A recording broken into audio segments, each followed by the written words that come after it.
I'm totally sitting on the couch. One here? Yeah. It's the far right one. Is it yours? No, that's cool. Yeah, it's awesome. How'd you do that? Yeah, just that those there.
All right, are we all here? Hey, look at that. The little hand's on the 4 and the big hand's on the 12. It's 4 o'clock. Hey, welcome everybody to the final shout out of teams Honduras and Colombia for 2017. Thank you for friends from the community who have joined us. Thank you to friends on the live stream who are joining us. Thank you for Team Hong Kong showing up because we told you you were going to show up. But you have our thanks nonetheless. So this is going to be your opportunity to hear from these two teams what the last couple of weeks have been like for them, what they've learned, what their ministry was like. We've spent this day hearing stories from them and chatting with each other about their partnerships and what God's taught them through the experience, and so we really want to share that with you. And the bulk of this time is going to be you guys asking them questions, whether that's from here in the room or from on the live stream. So begin thinking in your mind what you want to hear them talk about.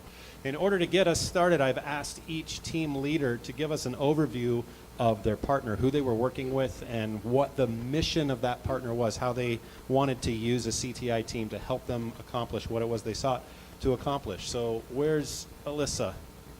Oh, she moved up. I'm right here.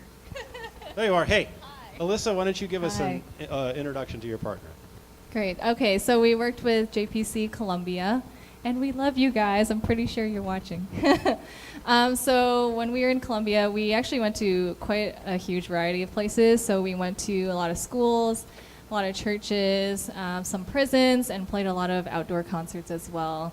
I think that Colombia it's a very relational sort of culture, and so actually a lot of what we did play a lot of concerts, but a lot of what we did, they wanted us to talk to a lot of people afterwards, and we also spent a lot of time with the Youth for Christ, their own youth group, and so we actually got to be involved in one of their camps, and we actually got to be a part of that camp and just hang out with the people and build relationships, because I think that's very important to the culture.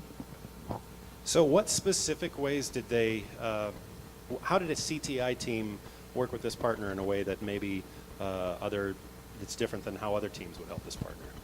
I think specifically we did a lot more offstage ministry to begin with when we were first there, just to get to know the people who worked with YFC. And I think that just developed our relationship with the partner. We are friends with them, and so I felt like because of that we were able to work better together as well. So this is Alyssa. She was the leader of Team Colombia, and where your co-leader at? Here we go.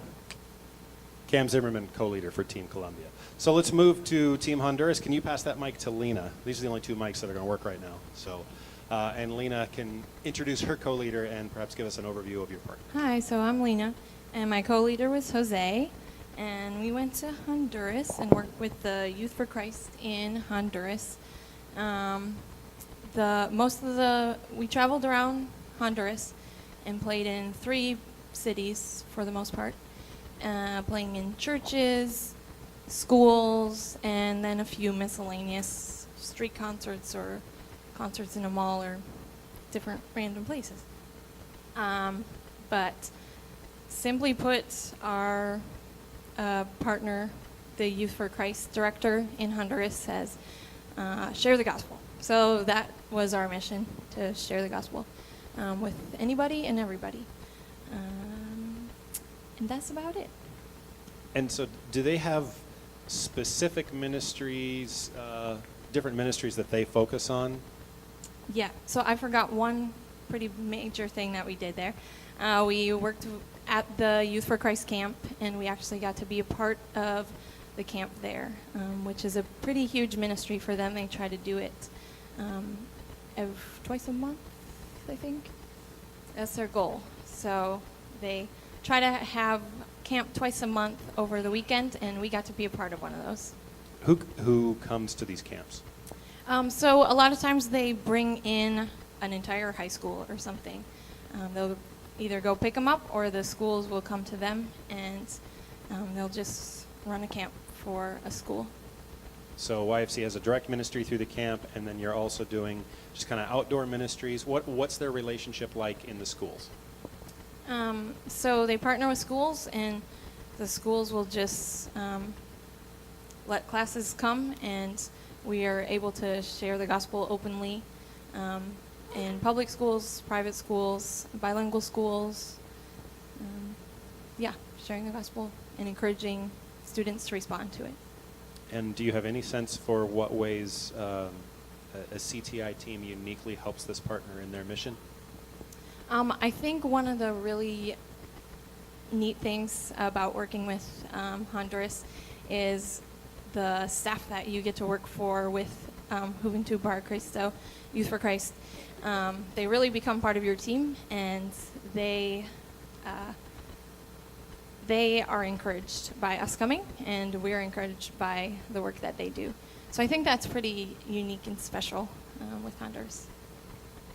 Great. And did we introduce Jose? Yes. All right.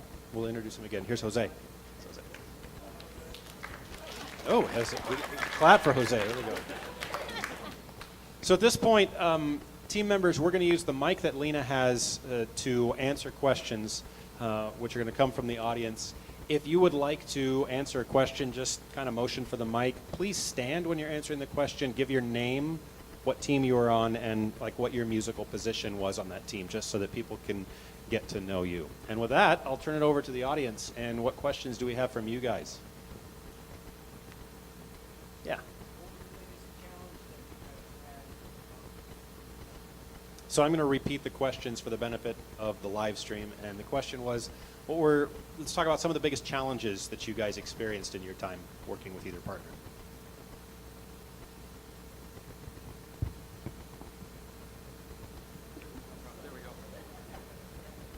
Hello, like they said, I'm Jose, and I play guitar for Team Honduras.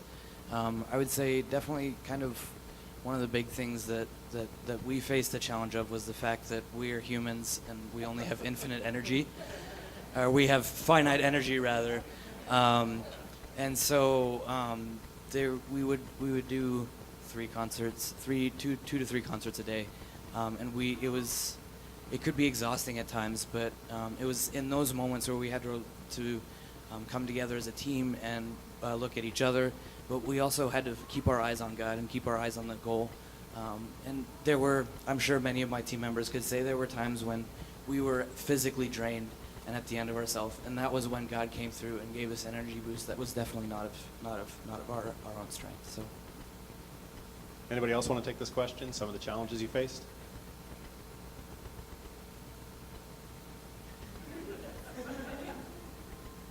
Jordan's got one down the end. I'm Jordan. I'm the drummer from Team Honduras, and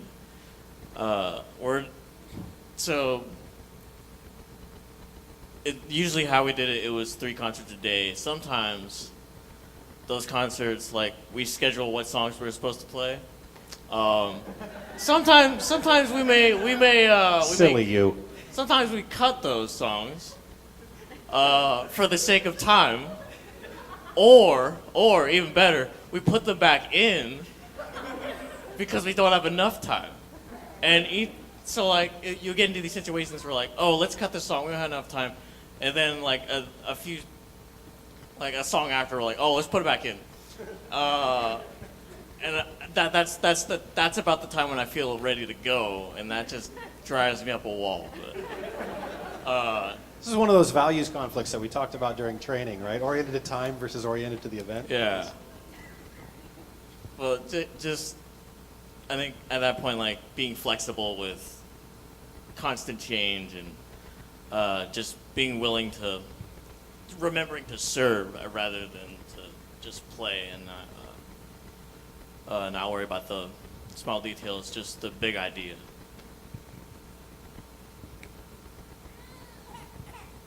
Back row.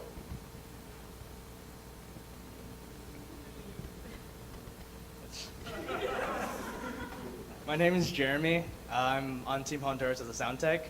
Some members of my team call me Chino for slightly obvious reasons. When we first arrived in Honduras, we were met with a ton of technical problems like right off the bat. On our second day, our power conditioner, the place where we plug in all of our equipment in order for them to run safely. That failed. It stopped working for about 3 days, and the next day we tried running a concert without that power conditioner, and one of our speakers caught on fire. Not quite. So one of the wires started burning up, and like the wire melted. It started smoking. It was pretty intense. And in those times, like as a troubleshooter and the sound tech, it's my job to make sure that these things stay safe and everything, all the equipment stays in workable shape. And so when this happened on the second and third day, I started to panic a little bit on the inside. It was one of those moments where, I felt I had absolutely no control over the whole situation. I couldn't do anything to help my team. But at the same time, that was the moment where I realized that God would always provide exactly what we needed to put on the concerts that we needed to do. And at the end of that day, we ended up putting on the same amount of concerts that we planned to do, despite having one speaker missing and no power conditioner. And it was just a huge example of the way God provides for us exactly what we need so that we can spread His word and His glory. So, yeah. One of our alums who's also been on staff has been known to say that the power conditioner is the most Christ-like of all of our equipment because it will lay down its life that the rest of the equipment might live. So it's a little strenuous when you're without your salvific piece of sound equipment, I guess, and trying to do concerts. So at the time this was happening, shortly after, I started getting a flurry of emails that I was carboned on related to, they said things like, thank you so much for the time and effort that you voluntarily put in to repair our sound conditioner. I'm like, who's even sending this? So, Lena, I wonder if you want to fill in the gaps about God's provision here. So the YFC's director, his daughter works in the office of an electrical company. Factory. So they manufacture things, and they build things, and they do a lot of electrical things. And we actually played a concert there for their lunch. We played an acoustic concert there, and the day after we played there is when our power conditioner broke. So the Youth for Christ director, Mauricio, called up his daughter and says, can you help us out? And so they picked it up the next morning and fixed it, and by the afternoon, they're quick with it. So it's just a huge blessing, and it's amazing how God provides people to help us out along the way. Yeah. And should I say the story that happened the next day, which is kind of funny? But you know what? Or does someone else want to Why share don't you that? save that in case, a random question Okay. prompts that a little later on. Okay, we'll save that. Yeah, a little question like, what was the thing you were talking about earlier? I'm curious to know, though, if we can get a perspective from anybody on the Colombia team on this question. Some challenges that you faced.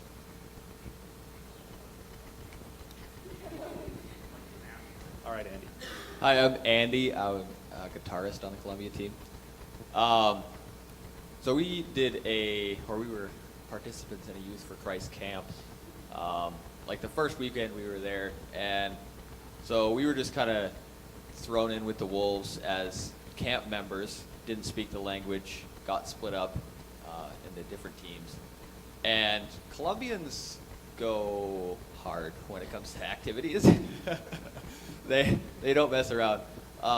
So I think it was like the third morning or something.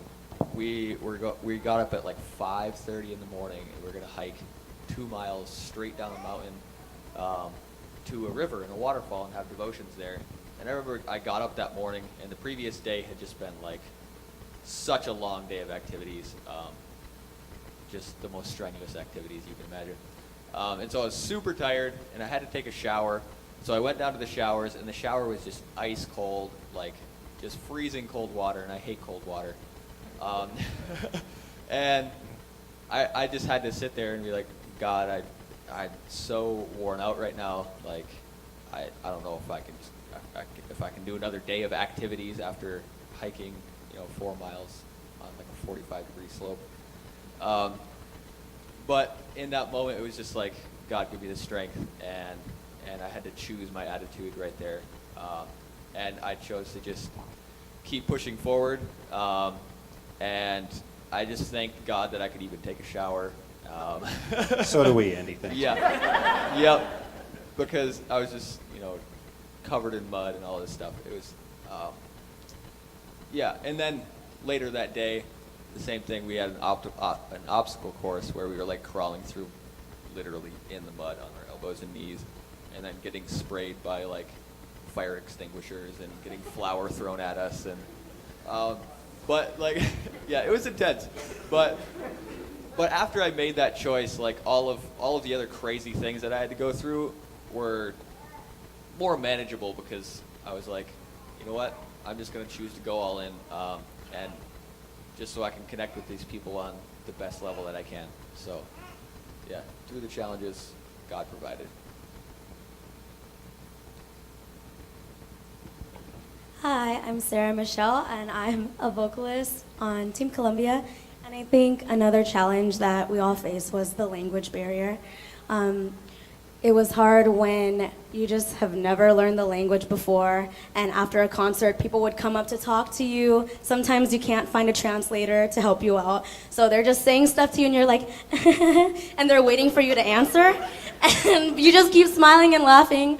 But I think through it all, despite the challenges of the language barrier, I think all of us learned that despite it, we are still able to connect with others on a level, even if it's just a smile or a hug. One thing that we always talked about is that sometimes a smile at another person can mean so much to them, and sometimes that's all you need to show them God's love. Yeah, Matt, I don't know if it was a joke or if it was a reference to something actual that, Jesus died to take our fish away, if that was, if that actually happened or not.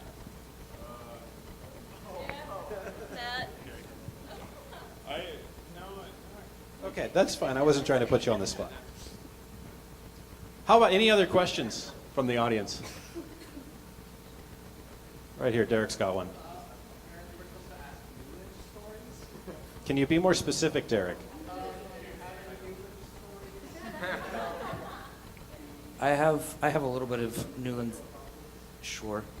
Wait a minute. Yeah, I'd just like to provide a little context to your question so that people in the audience and people on the live stream understand what we mean by Newland stories. We run a full-scale cultural simulation exercise where the purpose of the exercise is that the participants don't know the rules, and so they kind of have to figure them out as they go.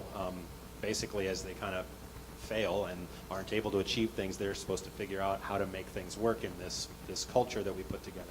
The point of the exercise is to simulate the stress that's associated with when you don't know all the rules and the uncomfortable surroundings. And once they've gone through this, the scenario, the thought is now when you actually encounter it overseas, you'll be like, this is just like Newland. We can get past this because we made it through that game and nobody died. So perhaps omitting the nobody died part, can you answer Derek's question about maybe a Newland story? Actually, the Newland story that comes to my mind actually happened here in the United States. So last night when we were flying, so we were flying from San Pedro to Miami and Miami to Minneapolis, and we were supposed to leave San Pedro at about 7-ish, and it would give us about a two-hour layover in Miami, which would give us plenty of time to get our things through customs and find our gate and get on our flight and be home, so that we would be home by 7 and have time to do laundry and go to sleep at a reasonable time. And that was not the case. So it started out in the morning. Our flight was delayed by an hour, which wasn't a huge issue. We were prepared for it, but what that did is it cut our layover time down to an hour. So we get to Miami, we quickly go through immigration, and as we're going through customs in Miami is interesting. So they release your luggage onto a carousel like you would if you were like just taking it out of the airport. But then to get your things back onto the plane, you have to go through like through a hallway and through a door and then check it back in. And so the way we carry things with CTI, it's kind of hard to have everything with you at once because you have your personal item, you have your carry-on, and then you also have 1 or 2 bags that are as close to 50 pounds as we can get, which is really hard to carry because that requires 3 hands, which humans don't have. So we thought, well, You can exchange $1 for 3 hands every once in a while. oh, nice. As long as we're telling Newland stories. Yeah. So we thought, well, we'll do our usual CTI thing and leave all our personal bags and carry-ons at the carousel, and we'll take our bags to and check them in, and then we'll send people back to get bags and to help with any last bags that need to be carried in. So all of us except for Lena, take our bags and we check them in, and then when we try and go back, we discover that we can't because that's against the rules. It's because it's a federal building and you can't go back. So it was one of those moments where we had to stop and say, you know what, I don't know the rules, I'm gonna have to adjust accordingly. And so we managed to get our bags through. We may or may not have ticked off some people in the airport. But we got all our bags through, and then as we were trying to get our bag checked that Lena had, they were trying to point her someplace else, and we just all followed her. And so all of a sudden we were in a line, and it looked like we were going to miss our flight. And then we found out that we could.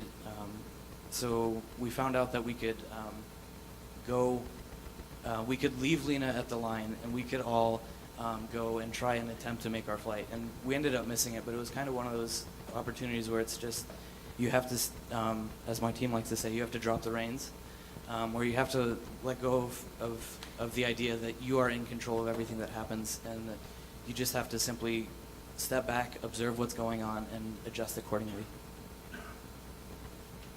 Behind you, looks like Drew's got a story. My name is Drew, and I'm the drummer on Team Colombia. And so, as Andy talked about, we went to a camp the first weekend we were there. And the thing about this camp is that it was all Spanish camp. So Cameron and Andy went there before all of us did to help set up the camp. And what they set up was a bunch of tiki torches and decided to turn all the lights off. So when we got there, it was dark outside. And we walked into a building, and it was just lit by firelight and tiki torches. So there were a bunch of people telling us where to put our luggage in Spanish. And Cameron was over there saying, come put your luggage over here. And everybody was talking to everybody in Spanish, and everybody knew each other except for us. And then on top of that, we went down to the worship place, and we started playing music. But after that, we got put into teams and rooms. And all of us got separated on different teams, and then all of us got put in different rooms. And they made sure that there was at least one person that could speak English in each room, but everybody else was usually people that spoke different languages. So while we were in our rooms, it was very weird because we couldn't communicate with our roommates. So what kind of choices did you have to make in those situations? Well, we had to just go for it, just try to jump in and have fun, even though you have no idea what's happening. That's how I have fun. Anybody else want to take the Newland story question?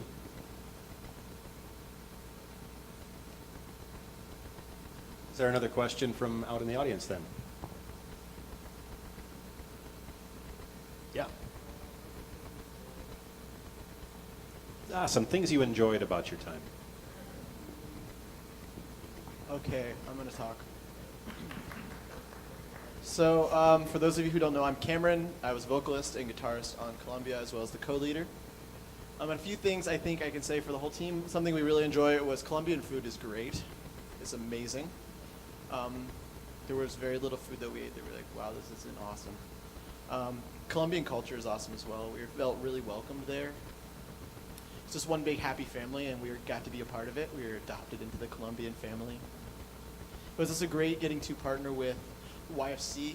They have a great community, and so we were just instantly welcomed into it. And even though we had the crazy camp experience, that actually made the trip so much better for us because we got to know all of the YFC staff right at the very beginning of our trip. So when we were setting up and like random people would show up, we would know which random people were our friends and which ones were going to steal our stuff.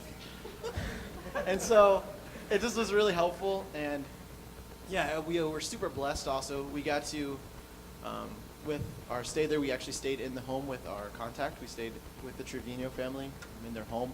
And we were just so welcomed and blessed by them and the way that they looked out for us just like we were part of their own family.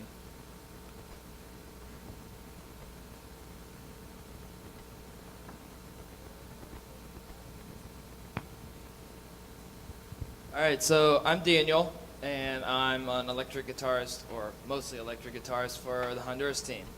So like Cameron, we also had a really good experience with our YFC volunteers. Naun, Cappy, Brenda, we miss you! If you're watching this. All right, so yeah, Cameron filled it out pretty much for you. Our experience was pretty much the same as his. And then, yeah, another part of our experience that I really enjoyed was going to the YFC camp. And, you know, interacting with the kids there.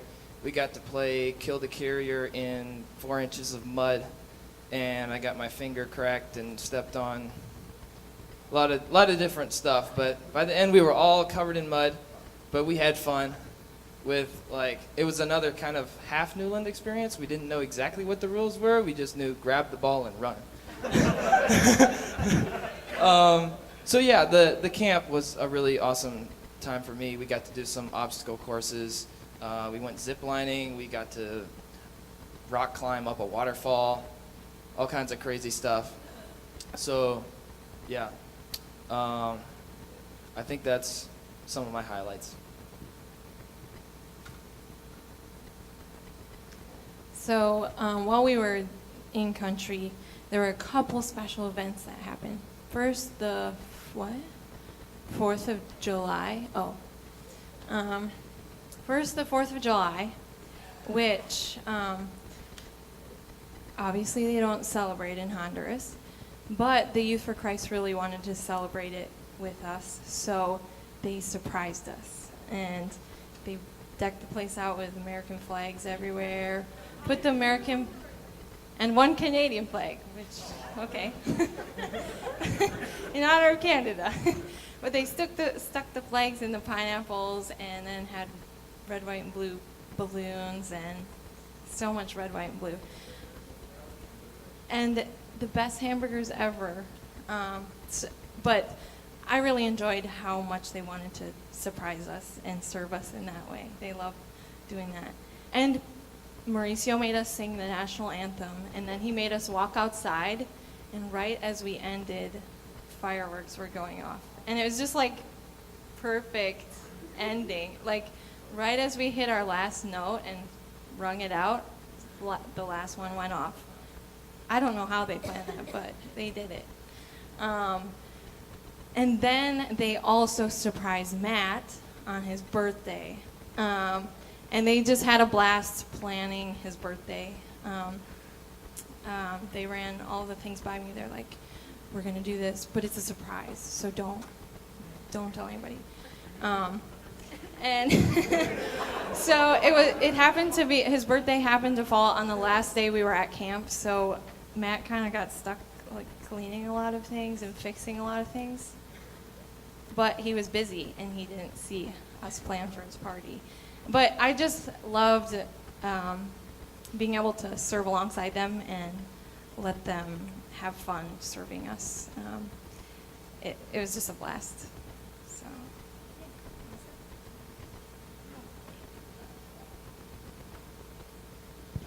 Hello, my name is David. I'm the bassist for Team Colombia, and I think one of my favorite things to do was dance. They love to dance, and I felt like I could truly express myself. So that was always a good time. We dance a lot at camp, and there was a time we went to a school, and they had a dance class.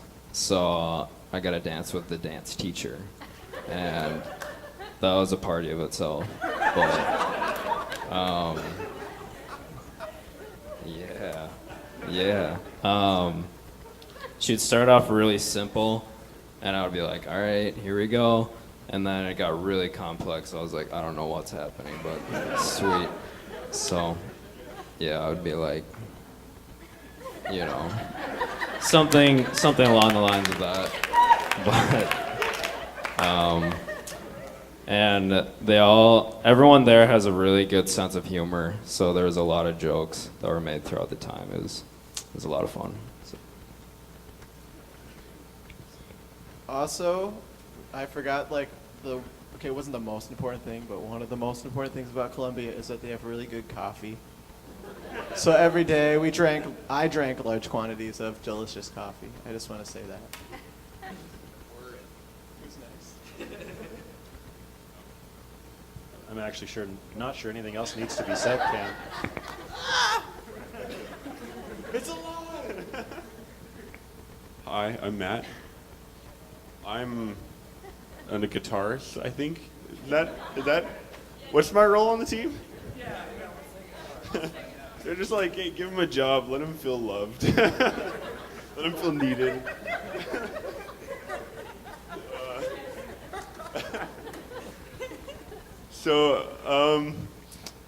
It was my birthday on July 8th, but like before we even went to the camp, we were at some mall. It was Pizza Hut. So we went to Pizza Hut, and apparently like one of the guys is like my best friend, Noun. Shout out to Noun. And so he was like, I'm pretty sure he told Pizza Hut, and it's like July 5th or July 3rd or something like that. He's like, hey, it's his birthday. I'm like, did he just say it's my birthday in Spanish to that like waiter that knows Spanish? And I'm like, yeah. So then like we're like hanging out, and then they're like, okay, everybody, we need to like okay, everybody make a circle. And so then this girl comes out, and I'm like, okay, and then like they're like, oh, you have to dance. And so then they like start singing a song and clapping, and I'm supposed to dance with like, I'm super white and nerdy, and so like I have no idea how to dance. I like move your hips or something. And so they're like dance with this chick. She's really pretty too. So that doesn't help, because like then I'm like nervous. I'm like, hey. So she probably's like, this gringo is really stupid, but it was a lot of fun.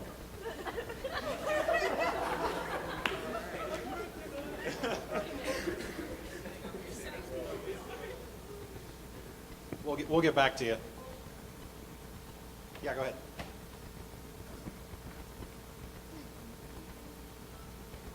Hi, I'm Tiffany.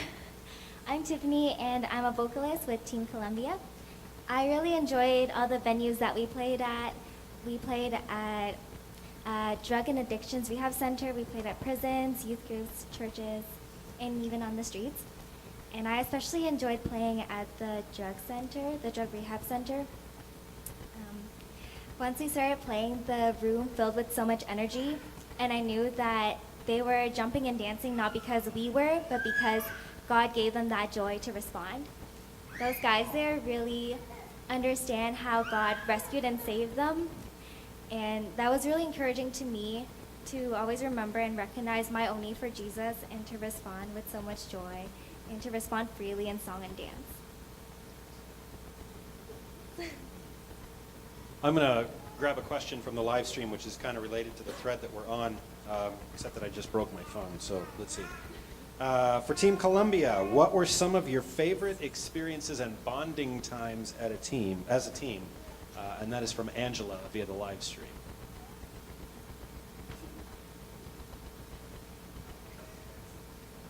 So actually, one of the last days we were there, we actually went to the biggest water park in Colombia, actually in South America, is it? And so I thought it was really cool because Ani, one of the daughters of the national director, she was telling me she was kind of nervous because she was the only one that's coming with us because she's the one that translates everything. And she says, oh, the team usually splits up to do everything. But it ended up that our whole team wanted to do everything together at the water park, like go on all the water slides and everything, just taking turns like over and over again. And it was just like such a fun time with the whole team because we just, we didn't want to miss out on, spending one of our last days together as a team, so we didn't even want to split up. But it was really cool because I know that some of the rides were scary for some people. I know I was a little bit nervous, and I'm also like afraid of heights. I'm not going to throw anybody else under the bus, but it was really cool for all of us to just let's go on this one ride together and then find out it's like really fun and do it again and again. And so I think it was just really nice that we got to spend that time together, and it was a really memorable time for us. Use the mic. The best part about South American water parks is that when you hit a bump, you actually get air on the slides. So the ones in the U.S., they don't let you do that, but it was pretty fun. So you hit it and you go.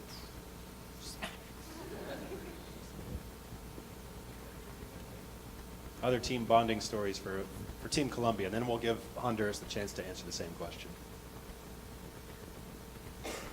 I just want to spend this time to thank members on my team. On the water park day, I was going up the stairs for one of the slides, and I'm really scared of heights, but I still wanted to try. And then halfway there, I realized it was too tall and I was scared, so I was going down the stairs. But Cameron, Drew, and Andy stopped me as I was going down the stairs, and Cameron said, "Do you want to have any regrets while you're here in Colombia?"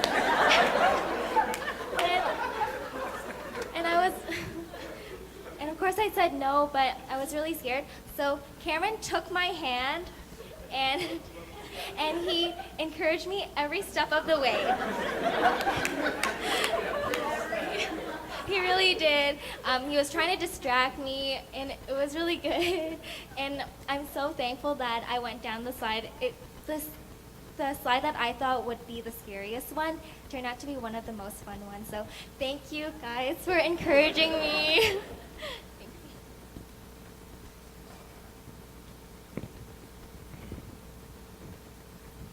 Hi, I'm Bertram. I'm a guitarist on Team Colombia. One great bonding experience was playing Uno. So, before... Is Uno better in a country where, Spanish is the native language? Yeah. So, we played one there. You guys want to play one? Yeah, so we played one, and well, we first played it at the YFC camp, and I'm used to playing the regular rules, just go around in a circle and kind of a thing, and play whatever you play. Yeah, they had a lot of different rules there. One of them was that when there was a 5 played, no one could speak until another 5 was played. That's one rule. Another rule was that if a 7 was played, then everyone has to slap the deck. The last one to slap the deck gets another card.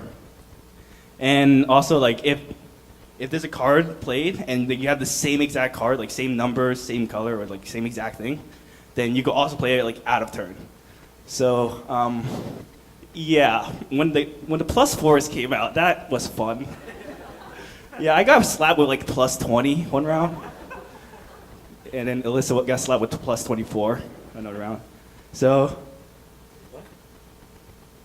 oh right, David introduced us a Minnesota rule kind of a thing. It's called a help rule, whereas if you have if someone can't play a card and they could call for help, and then other people could give them a card, and then if it works, then they could play it immediately. If it doesn't work, then they have to keep that card, and yeah, a lot of bridges were burned. So. But in general, a lot of bridges were made. Okay, that's a team bonding experience. So, and like sometimes you have to like, okay. Sometimes you Yeah. get real practical knowledge from these Q&A sessions, and you'll go home and you'll never play Uno the same again. Yeah, we're never gonna play Uno the same way again. So yeah, one was fun. Well, there's a couple of really good questions on the live stream that I'd like to throw out there, and these are from some alums who really know what you guys have been through and know how to dig for the content that they'd like to hear. So if any of you know Bradley Banks, say hi, B Money. B Money asks, could you explain a time or event where you could physically see the gospel transform you, a teammate, or anyone you met in country?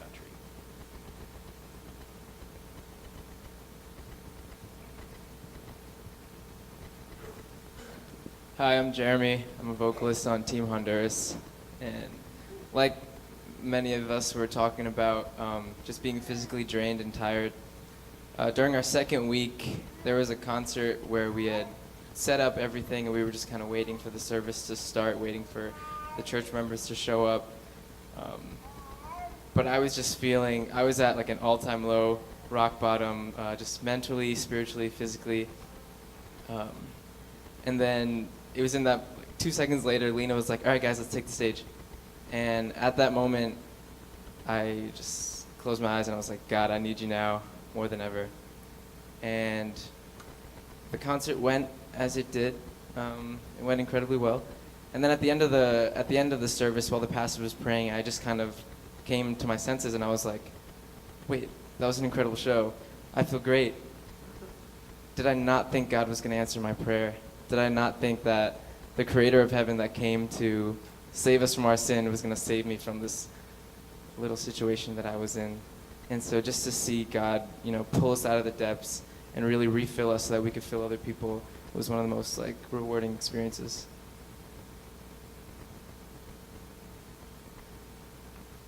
Other stories of evidence of the transforming power of the gospel in you or people that you saw around you?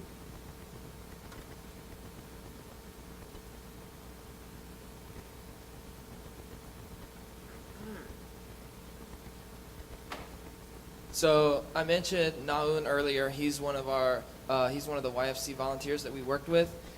He has a really amazing testimony. So I'll just share a little bit about that. He's in his 20s, and what? He's 28. He's not 30. So his parents died when he was really young. So he grew up on the streets, in gangs and things like that. All his teachers and classmates were afraid of him. And then he heard about a YFC camp, kind of like what we did when we were there. And they call it a Campamento Extremo. So he heard the extreme part and he got excited. He was like, I want to go try this. And when he got there, he was really impressed by how much the staff cared about everyone who was there. He said that they filled the role that he had wanted since he'd never had a father. And so that impacted him a lot, and he became a Christian. And he started volunteering with YFC, and then he went back to school, and he started preaching the gospel, and all his teachers couldn't believe it because they'd been afraid of him before because he was in a gang and all kinds of bad things, and now he's preaching the gospel to them and the classmates. And so now he is a full-time YFC volunteer. He runs their media and different things. And that's just one of the examples that we can see the YFC impacted someone's life, and now they're on the path to God.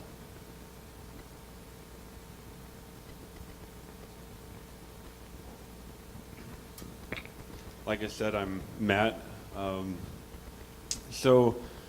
when we were at the camp, the theme of camp was purity, and so they asked for two of us to share our testimonies, but still like focused on purity and the gospel.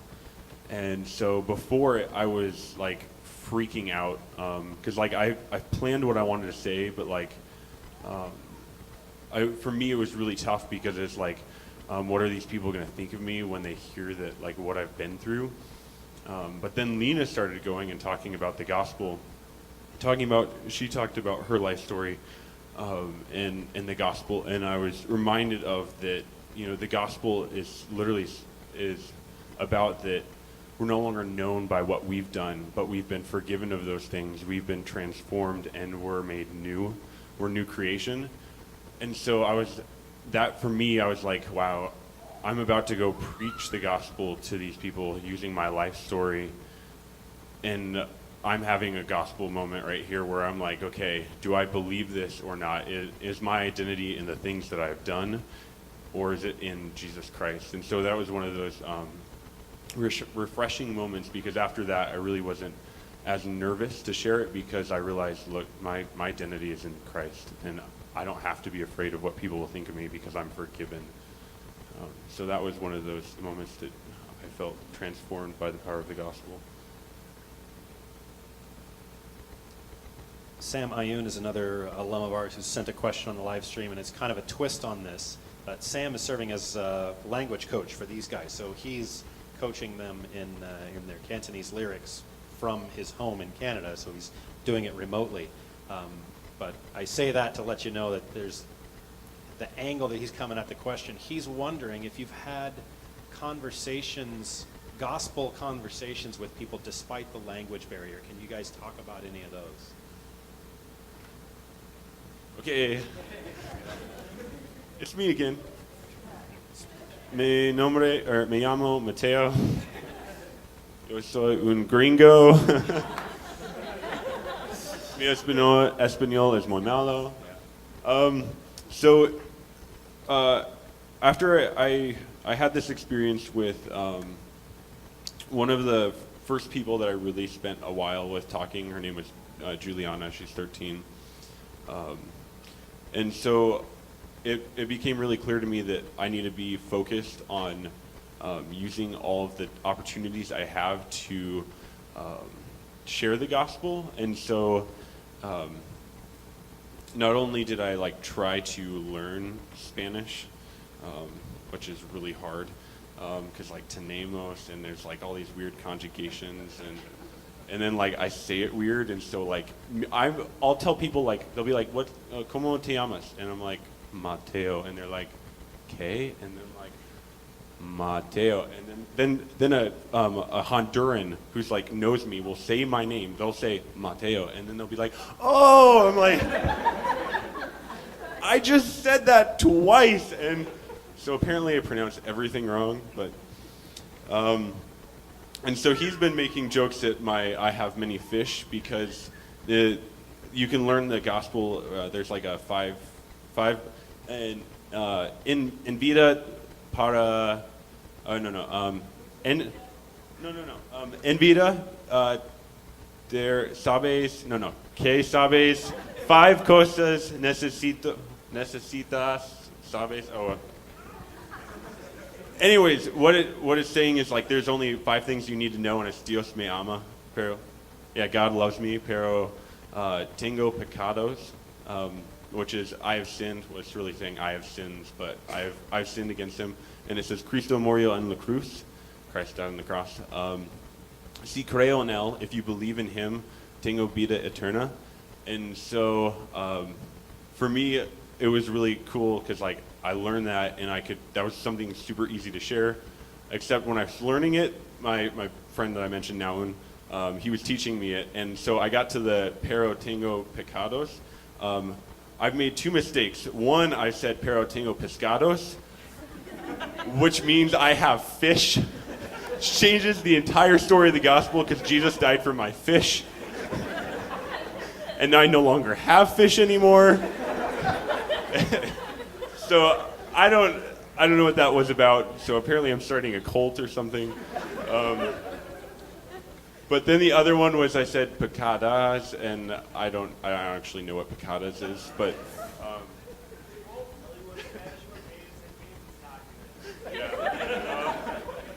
so needless to say, it's pero tengo pecados. I know I had an opportunity at school. I was approached by 3 kids, and they said, "Hey, unfortunately, I had a translator next to me, and so they came up to me and they said, "Hey, our friend, he wants to hear about the gospel, so tell it to him." And so I thought, okay, and I have this person who knows Spanish next to me. I was like, "Go for it," and he was like, "Okay." And he sits there and waits for me to talk, and it just hit me. It's like, oh, this is a moment where I can share. And so, though I wasn't able to share it in Spanish directly, it was kind of one of those moments where it's like, wait, I should be, even though there is a language barrier, I have people that will translate for me that I can talk through, so that way it's not coming necessarily from their mouths, but it's coming from my mouth, and it's just simply being translated. And it's just kind of a moment where you kind of realize sometimes as a foreigner you have influence that sometimes will cut through all the noise from the locals, so to speak. So.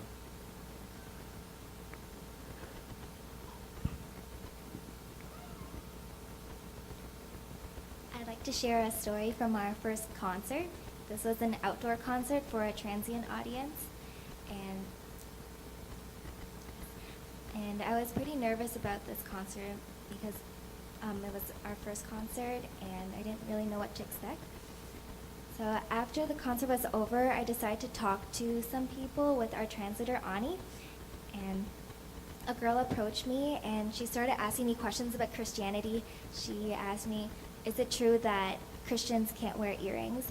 And I was taken aback and I answered saying, maybe some schools or churches disallow wearing earrings, but the way you dress and whether you have earrings don't affect your salvation. And she also asked me if I watched this video, a scary Christian video that she watched, and because of that video that made her really fear God and fear Christianity. And she asked me questions about how, she said, isn't it scary how God controls when you die, and asked me questions about life and death. So it was really interesting to have that conversation with her. I got to explain to her how we no longer have to fear death because God delivered us from sin and death forever, so we can have a restored relationship with her. And after speaking with her, she started to cry, and her friends also came with her, and they were listening to this conversation. So we decided to pray with them. So Ani prayed in Spanish with them, and we all huddled in a group. And even though I couldn't understand a word that Ani was praying, I could really feel the Holy Spirit's presence within us. And I knew that God was transforming lives at that moment. After Ani was finished praying with these girls, the girl who approached me talked to Ani some more, and Ani prayed with her as she dedicated her life to Christ, and she was saved that day. So that was really encouraging to us because that was our first concert, and even though we only got a glimpse of their story, God still worked in them, and they worked through us even though we couldn't speak the language. I had an experience at camp that was really powerful, so I think I'm taller if I sit up here. I don't think we've actually met you yet, though. You want to introduce yourself? You want to introduce yourself? No, you don't. I'm Sarah Michelle. Okay, and so I was at camp, and worship was really powerful for me personally, so I was crying. So I went to the bathroom to cry by myself. But when I went to the bathroom, there was another girl who was also crying, and then there's a girl I knew-ish, and luckily she knew a little bit of English, but not enough to have a very fluent conversation. But I asked what was wrong and why she was crying. And in broken English, she said, I just need to see God in my life. So I took some time to speak with her and pray with her. And I felt to share what God had actually revealed to me during worship. And that was that no matter what we're going through in this life, everything that we go through prepares us for God's purpose for us in the future. And the things that we learn in our hard times are things that we can share with others when we're through it, or even when we're going through it. And after talking, she was really amazed by that, but I also felt to like speak some of the lyrics from one of our songs, and it's Mi vergüenza era grande, pero Cristo es aún más grande, and that means though my shame was great, Christ is greater. And we both repeated that over and over and over again, and we were both crying some more, but it was just so powerful. And I also just want to say this to encourage Team Hong Kong. Really know your lyrics and know the translations, because those songs are actually really powerful, and you don't know how even speaking it later on can really impact somebody. But yeah, it was really awesome, and me and her ended up becoming very close for the rest of the weeks that we were there. Want to give an opportunity for some more questions from our audience. Go ahead.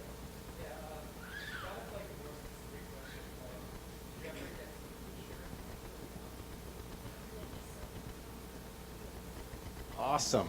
We're going to talk about shirts in a minute. So somebody want to give a story about explaining what's on the shirt, and did you have an opportunity to do that overseas? So, we got given better shirts. Okay. So I think it was Corey and I. We were talking with like 4 girls. They had questions about the gospel, and they were kind of similar to Tiffany's in that they asked about specific works-based parts of Christianity, like whether listening to Christian music made you not a Christian, or if going to church made you a Christian. So I explained, have you guys all heard the mountain analogy yet? Okay. So for the people who haven't heard the mountain analogy, yeah, use his shirt. So basically the mountain analogy is God's at the top of the mountain. We sinned, and now we're at the bottom. We can't work to get back to God, because it's like jumping to the moon, which is here. Even though we might jump a foot higher than somebody else, the distance to the moon is so great that we're never going to get there on our own. And so the hand coming down represents Jesus, and our hand going up represents our response to Jesus' salvation.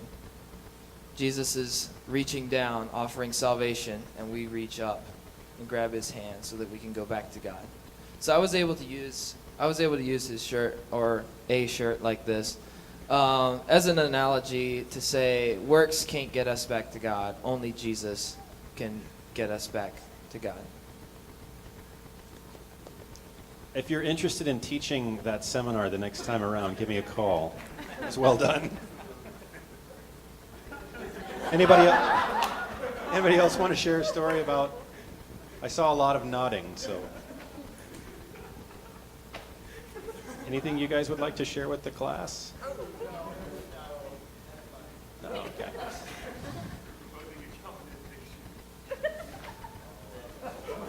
Okay, moving on from that then. Anybody else? Thanks for that question. Yeah, Derek.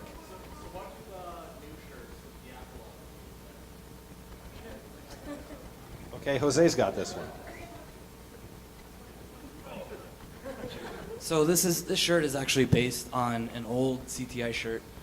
Actually, I did a summer team in 2015, and this was actually the design that was on our shirts. And so it's based on we have the apple, and that kind of represents the fruit in the Garden of Eden.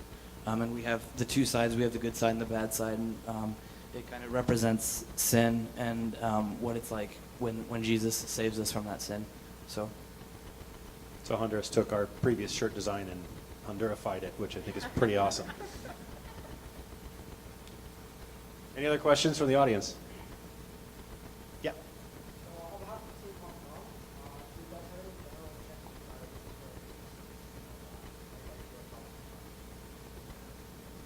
All right, Riley's got one.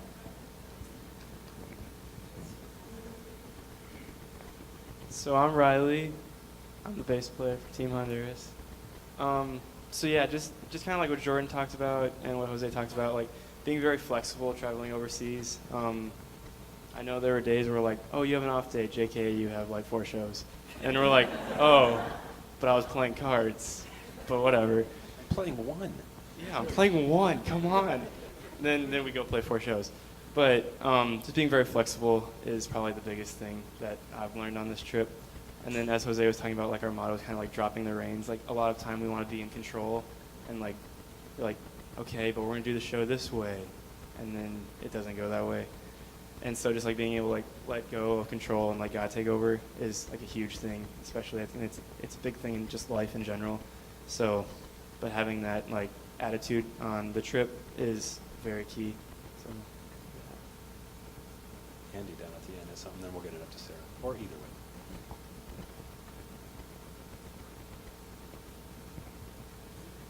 Go ahead, Sarah. I'm Sarah, and I'm a vocalist on Team Honduras. And one of my advice to you guys is to continue, like just keep going. Sometimes it's really hard when people are talking to you and you don't understand. Usually you can find something that you can pick out of the conversation, like that you know, maybe it's just one word. Or people use gestures a lot when they're talking, like I'm doing right now. And if you continue, eventually something like will come out of that conversation, whether or not you understand what's going on. The fact that you're there and not doing something else with all the money that you raised to be there really means a lot to the people there. I know the people in Honduras really recognize the fact that we were in Honduras. We weren't at home doing whatever we wanted to do. We were there for their benefit. So I encourage you to continue even through like the hard times, like be flexible and yeah.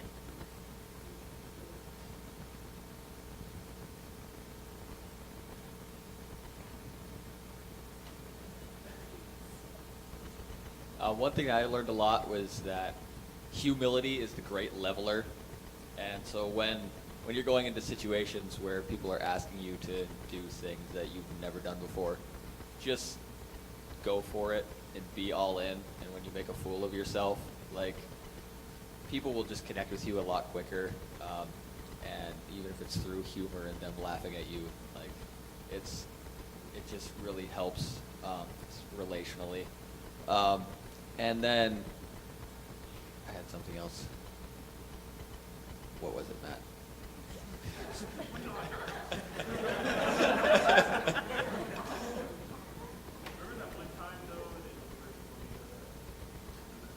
No.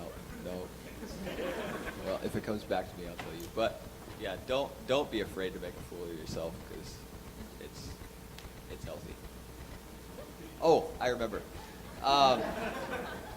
When stuff starts falling apart, like when you're playing in front of like 200 people and your guitar strap pin breaks off and your guitar just like falls. Hypothetically, yeah. Just again, like use that experience, that humility, to connect with people, and don't like let it get you down. Take that as like an experience that God can use, because I don't know, it always seemed to be like the sets where things were falling apart most, guitar strings breaking, straps flying off, like those always seem to be like the most powerful sets, and it's just like, in our brokenness He is strong, and so like look at things falling apart positively rather than negatively.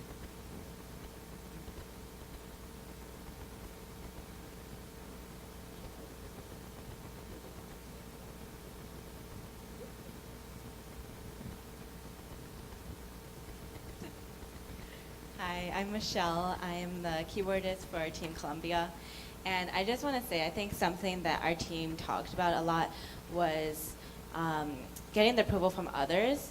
And whether you go to a concert and a lot of people respond, don't like get too prideful off of it, or if nobody responds, don't be too discouraged. I think like something that we've we were like continuously learning throughout our trip was that even if a lot of people came to talk to you or ask for your autographs or whatever, it doesn't necessarily mean that it like you are a really cool person, which you are, but like it's not about you, it's all about God. And that was like one of our songs that we sang all the time. It's Se trata de ti, it's all about you, which we will sing tonight.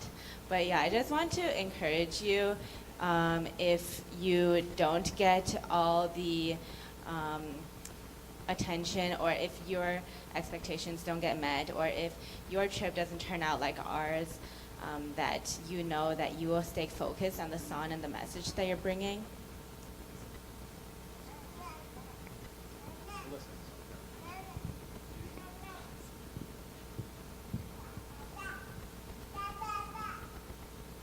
Okay, so I'll share a story first, and then my tip. So there was this one prison that we played at, and one of our songs, it's called Diseño Original, and the message of the song is talking about how, because of Jesus, we can go back to our original design and how we're meant to worship Him. And it's a really, really nice song, and it's like really slow and melodic. And Tiffany, she leads that song. And I'm at the back at the soundboard, and then after we sing that song, this guy beside me, he's just humming it, like humming that one line of that chorus over and over again. I was like, oh, that's so nice. Like it actually like impacted him, and he was just singing it. And then we continued our concerts, and like 3 songs later, after like some really upbeat jams, we like are transitioning, and he's still singing this song beside me, like this one song, even though we've been singing like 4 or 5 songs after that. And I was like, why? He's still singing the same song. But then I realized that, wow, like that one song just made a really, really big impact on him. And none of the team knew that at all. And I was the only one that saw, and I shared it with them afterwards. And it made me realize that, you know, like I was able to witness it, but a lot of the times we don't get to see the result of what we do. And so I guess what I wanted to share with you guys is to continue to be faithful, no matter what happens, even if it seems like kind of like what people were saying before, people aren't listening, and like maybe people are just kind of walking around, like it doesn't matter. Just be faithful to share the gospel, be faithful to sing, be faithful to do anything you can for the sake of the gospel, because you really have no idea who is going to be impacted and what lives can be changed.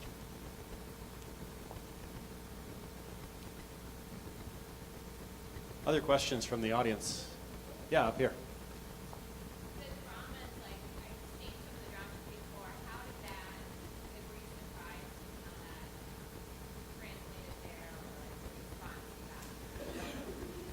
The question, just to repeat it for the live stream, was we've seen we do some dramas. Were you surprised at the reaction that the dramas got?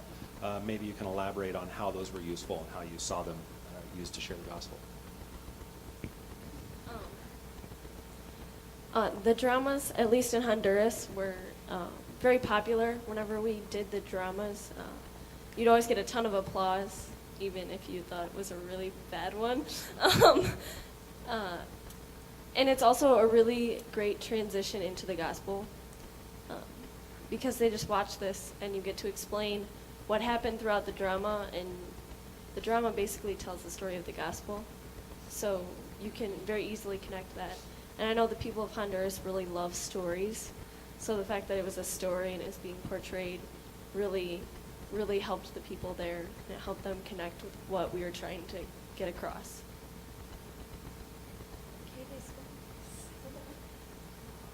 Anybody else want to share about the dramas?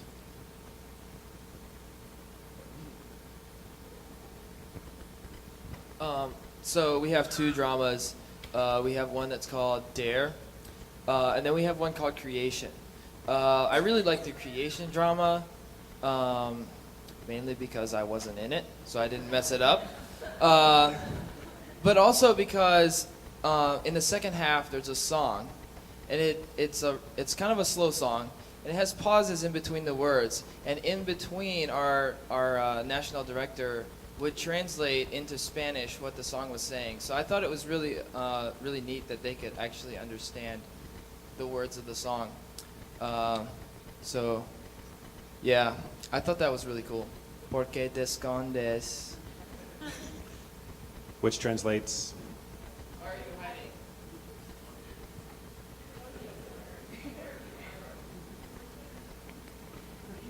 Other questions from out here? Oh, I just want to answer one more thing. It was also cool to see which drama worked well for different audiences. Like creation, it has a lot of expression in it. So that worked really well with the kids. And with the whole where are you hiding thing, little kids would be like, he's there, the guy's hiding there. But you just ignore them, God keeps looking. And then, so yeah, creation worked really well with kids, but it also worked well in prisons as well. Like creation has 2 guys in it, so sometimes that would work better in an audience that was basically all male.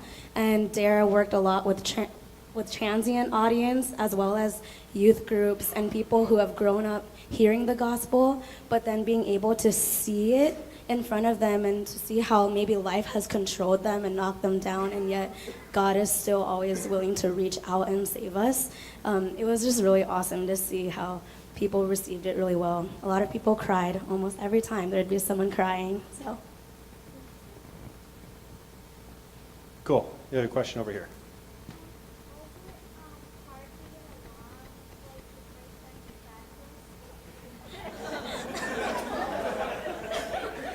Friend of mine likes to say, that's going from preaching to meddling right there.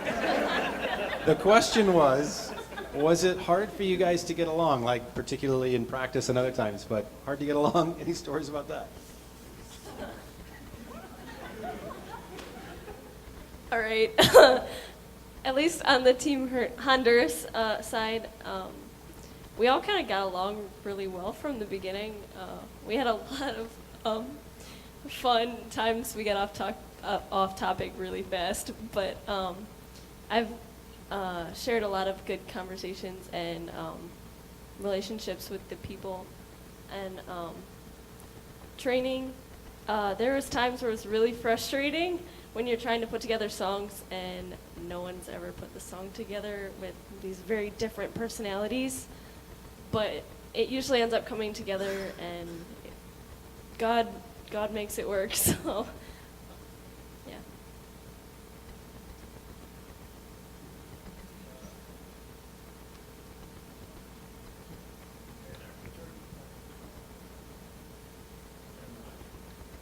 You got things about Colombia?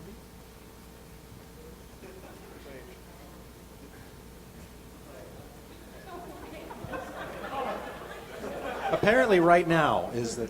So, this is just kind of like a shout out. I'm just really thankful for Jordan. Like when we first got to practice, he knew like all of his parts perfectly.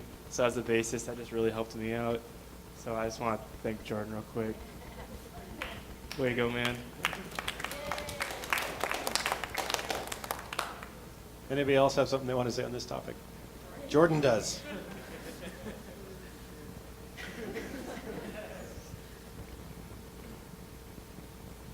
So I will admit I am not I'm not a social guy, and I feel awkward talking to people. But and then getting to know these guys, it was just a real blessing, and we got close real quick, and I'm happy for all the good times we had, and I think like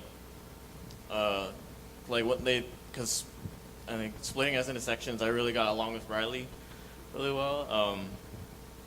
And then, like, once it all came together, it was just so amazing. Like, the things that people added to the song, and like how it shines in their personality sometimes. I can't really explain it, but just small things like that, and I felt like I had a place there. Jordan, or you want to say something? You go ahead. We can throw in another answer on this.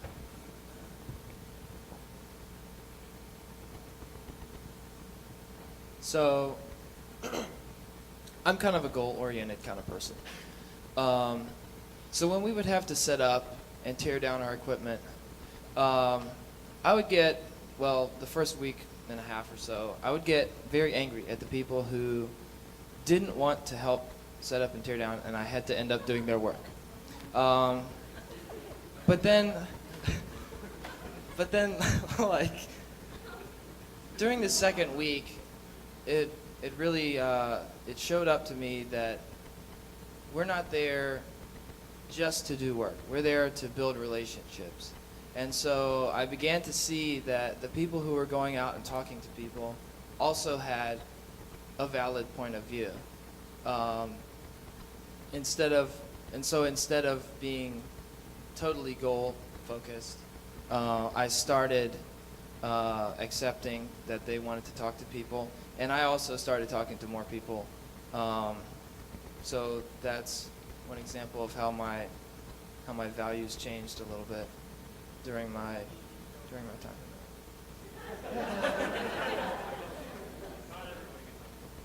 Yeah. There's moderation in everything. So, and be patient with your teammates, because patience is the grease that keeps the machine running smoothly. Why don't you hand that back to Jordan? And I'd like you guys all to stand up at this point. And this is the part I warned you about. So we see before us the members. We see before us the members of Team Hong Kong, who by the end of the night are going to be taking the torch from you guys, and they are going to be bearing the name CTI Music Ministries for the rest of this summer until our next team comes and takes it. And so, Team Hong Kong, I'd like you guys to stand at this point. These are the people who have just done what you are about to do. And through this process, they've discovered some of the things that are important and some of the things that are less important. And I just want to give you guys, 5 seconds or so apiece to just, this is your one piece of advice to pass off to these team members as they pick up that torch. What do you want them to walk away from this night remembering? Kind of what Andy just was saying, like just go for it, throw yourself out there. Like don't even think about looking stupid, because I look stupid all the time. When I'm doing this every single song.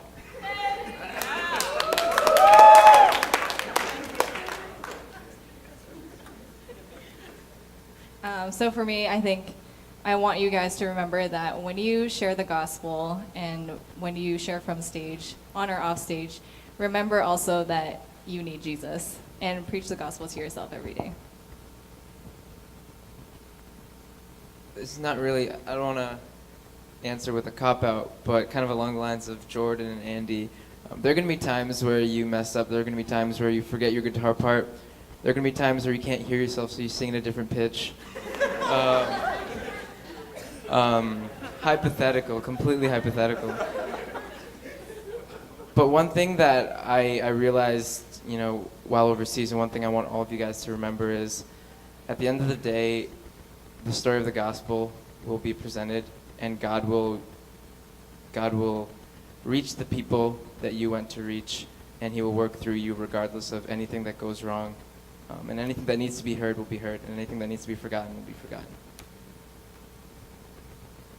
I think God will completely break down your expectations.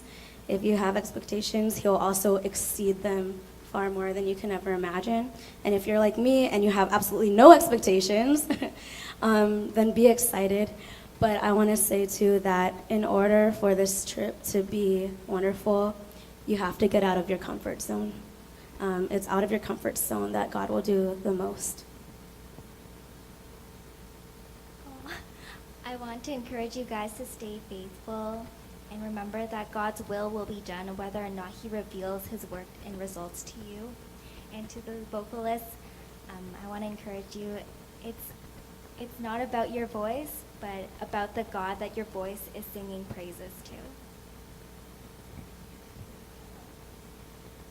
Everything that everyone has said is very important, and I just want to make a note to say personal devotions, as stupid as they might seem sometimes, I know myself, I don't always want to do them, but when you put work into personal devotions, it really changes how you go through that day, and it makes a difference.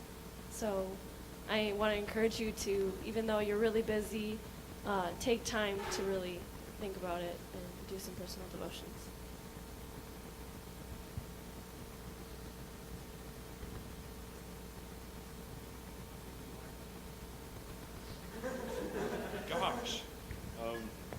two verses come to mind. One is trust in the Lord with all your heart, lean on not in all your ways, lean not on your own understanding. In all your ways acknowledge Him, and He shall direct your path.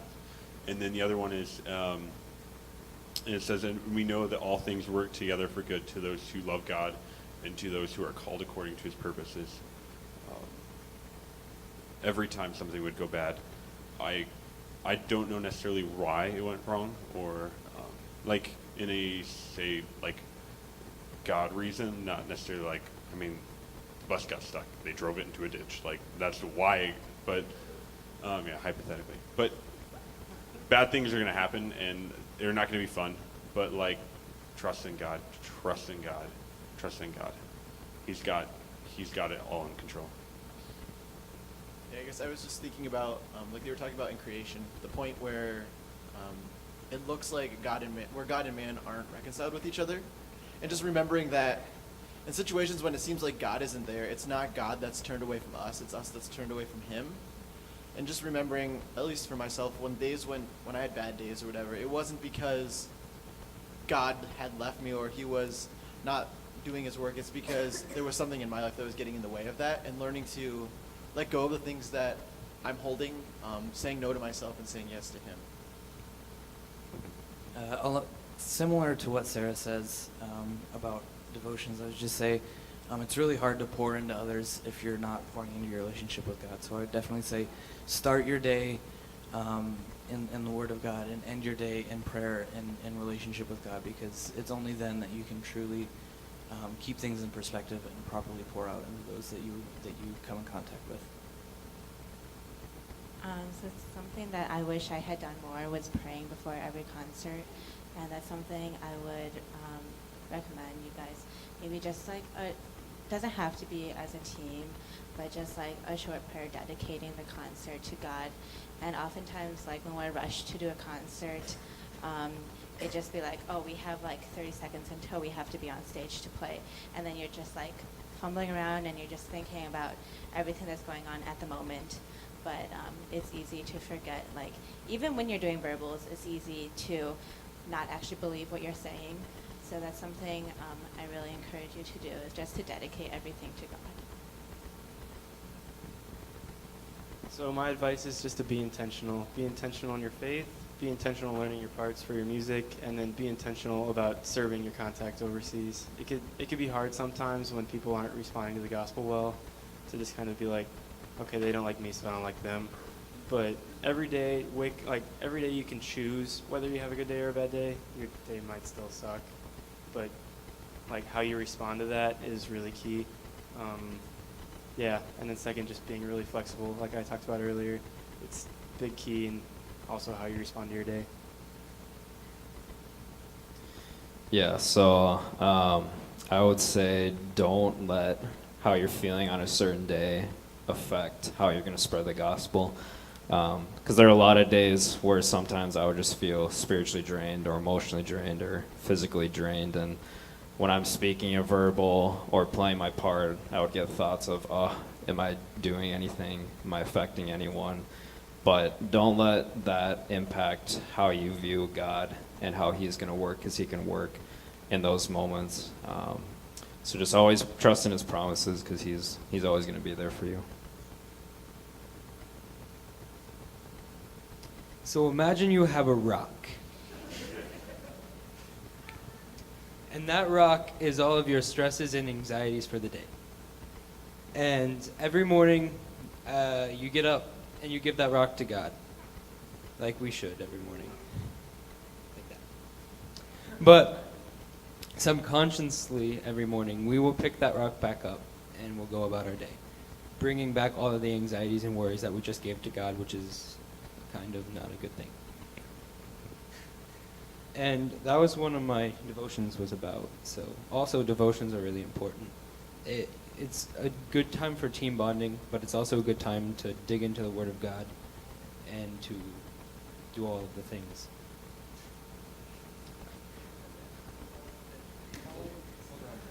Okay. You're going to get tired. And no matter how much you want to sleep, don't sleep. Just sleep when you need to sleep. Like sleep at night.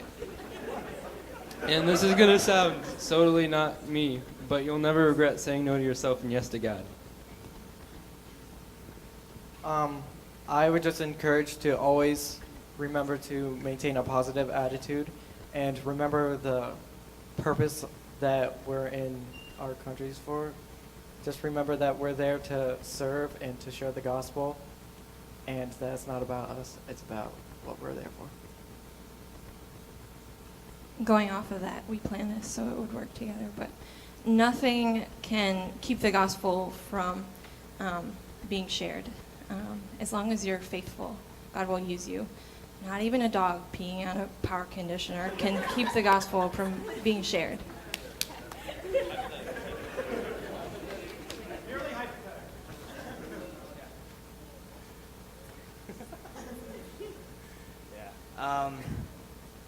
So one thing that I wish I had done a little more is similar to what Riley said, but more specific. Oh, sorry, more specific.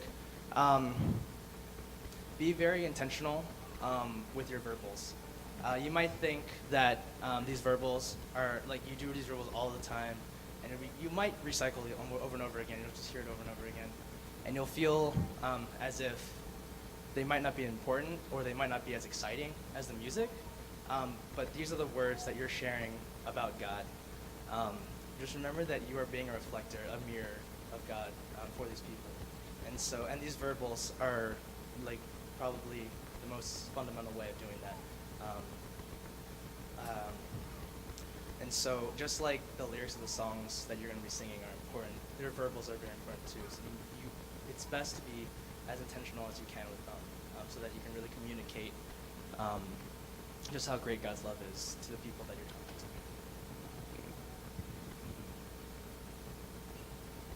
So what I want to encourage you guys is to spend time with God. There's going to be times when you're exhausted after a long day. There's going to be days when you wake up and you feel sick, more than likely. There's going to be days when your equipment breaks and it seems like nothing's working right.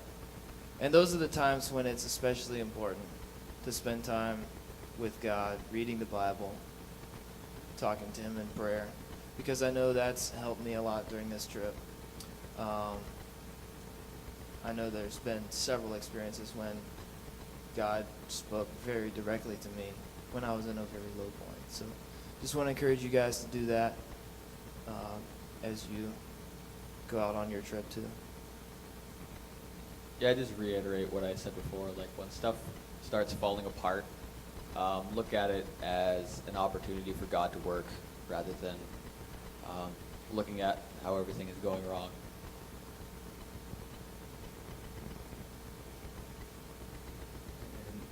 For me, I would say, remember what you're being called to. Sometimes we feel like we're not ready. Sometimes we feel like things are messed up.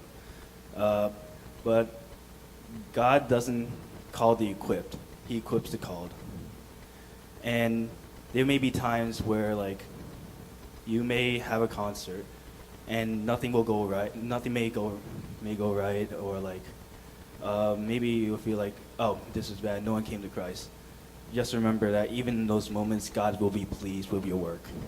And as long as you remain faithful to the call, then He will continue to work through you. Awesome. Thank you guys for being faithful to share. You can sit, Hong Kong, you guys can sit. You can hand that mic back to Jordan. There's a mic stand there that it can be put on. We're going to wrap up our time here. Thank you for those of you who have attended locally. Thank you for those who are on the live stream. A couple of quick announcements. First of all, we are planning to fire the stream back up and open the doors at about 6:30 for the final concert tonight. So you can come back and hear their final musical shout out or join us online. We're going to do a big picture-taking activity here now, and then we're going to feed our team members. Those of you who are joining us locally, we invite you to take in one of the many fine establishments that the town of Willmar has to offer and come back and join us for the concert at 7 o'clock. Also, I would say for those of you who are visiting locally, we talked about the T-shirts. We have a number of extras of these T-shirts here, and you can see Casey right here. If you would like to purchase one of those, we'll make those available for sale. We're going to duck out right now and take that picture, though, so we'll be back from that in 15 or 20 minutes. Hang on. And then you can see her for that. Shoot, I thought there was one last. Oh, I just wanted to give instructions to those of you who are here. We're going to, as soon as we can, get straight out to the curb, and there are vehicles waiting that will take us to where the photos are going to be taken. Yeah, it's going to be an outside picture, and we'll need our CTI T-shirts on. So I'm going to pray to conclude our time here, and then we will see you all back here at 7 o'clock. God, thank you for what you have revealed about yourself through this experience to these team members and through them to us. We return the glory to you and stand amazed about the things that you are doing in this world, and just grateful that we are allowed to be a part of it. And we pray for the remainder this evening that it would be a sweet offering to you and that you would be glorified. In your name, amen. Thanks, everybody.